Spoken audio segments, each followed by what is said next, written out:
thing I've seen the way the Tamil media reports the Sri Lankan problem and way most of our Tamil intellectuals they discuss about Sri Lankan problem, I felt it is completely disconnected from what is happening there, number one. It is completely disconnected from what BJP as a party and Modi ji as a government is doing for Sri Lanka. When I looked at the data, I found it absolutely amazing, sir. A country, even if India might have a policy of taking care of our neighborhood first policy, but what India has done for Sri Lanka is unique in the history of human beings. It's unique across all country. Other places, people go like a rapacious capitalist, go occupy the resources, come out. That's what China is doing. China is present in all the African countries. They go there like a hungry country, take over all their resources and come out. But here we found it very interesting, sir. And India felt it has got a civilizational duty to take care of Sri Lanka. India of Modi ji, he believes India has got a civilizational duty to take care of Sri Lanka. I was very surprised, sir. When Modi ji was in Sri Lanka, he used a word called civilizational twin. India and Sri Lanka are civilizational twins. We are bounded by history. Because when I went to Nurelia, I went to the same place where Sita Mata was abducted, taken. She was confined to a forest. And Lord Hanuman went there and brought Sita Mata back. I went there, I went to the same forest. I was able to see the footprints of Hanuman which people worship there. We are bounded by history. Geographically, I don't think any other country in the world, in sea, we are as close as two countries there.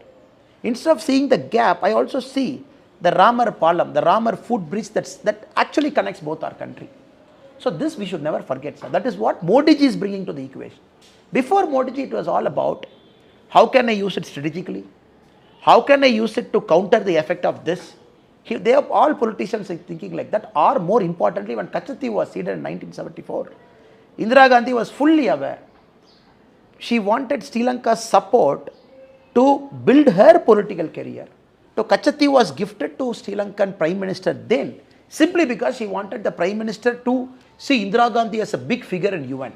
She wanted Sri Lanka to be in the UN to talk India as a big brother and to talk Madam Indira Gandhi as a big person. Only for that Kachati was seated, for which Kalaignar Karunanidhi, when he was the Chief Minister of the state, he played a major role in gifting that. We have to understand, so it was all happening in that way. But Modi ji came, he completely changed the equation from using Sri Lanka to civilizational duty to Sri Lanka. That is why, sir, 60,000 houses now, 14,000 houses in the central province of Sri Lanka, which we call Malayaga Tamils, meaning the Tamils who have gone from India in the last 150 years. Then close to about 46,000 houses in the northern part and the eastern part of Sri Lanka. And sir, when all the Tamil politicians sitting here and talking about cultural renaissance of Sri Lanka, Modi ji has gone to Sri Lanka. He has gone to the same place where the Jaffna library was burned in 1983. He has built a Jaffna cultural center, 12 million American dollars, free of cost, free grant, gifted to Sri Lanka. When we go there, sir, we see, okay, our Prime Minister Modi ji is operating with a larger vision, is operating with a civilizational bondage. This is missing, sir. This is the narrative, or this is the truth I wanted to bring to Tamil politics. See, what are we doing? When 2009, when whatever has happened, you are all party to the crimes that happened. Modi ji has taken 8 years of his hard-earned political capital to make sure the Sri Lankan Tamils were very angry, sir, very angry. Especially the northern part of Sri Lankan Tamils were very angry over India after 2009 because they felt India had a direct complicit role in what has happened in those parts of Sri Lanka. It has taken 8 years of our effort inside. Our embassies in Colombo, our additional embassies in Jaffna, in Hambantota, in all different places. In Trikonmale, we have about 5 additional places. I was told about 40 Indian foreign service officers are operating in Sri Lanka. Maybe the highest in India's history. So many people.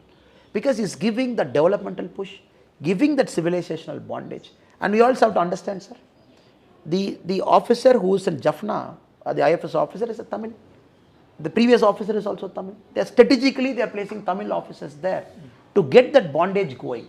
So, a lot of things behind the scene Modi ji is doing, sir. But I found it very unfortunate. Every time it comes, Tamil politician, they talk about how did they go to Sri Lanka, where did they meet him, what food they ate, and whom did they make a phone call, whom they know in Delhi. Because if you look at their whole conversation, sir, it is always about them. It is never about Sri Lankan Tamils. Modi ji's politics and BJP Tamil Nadu politics, first time we are putting Sri Lankan Tamils in the center of our narrative. That is the biggest difference we are bringing to Tamil politics now, sir.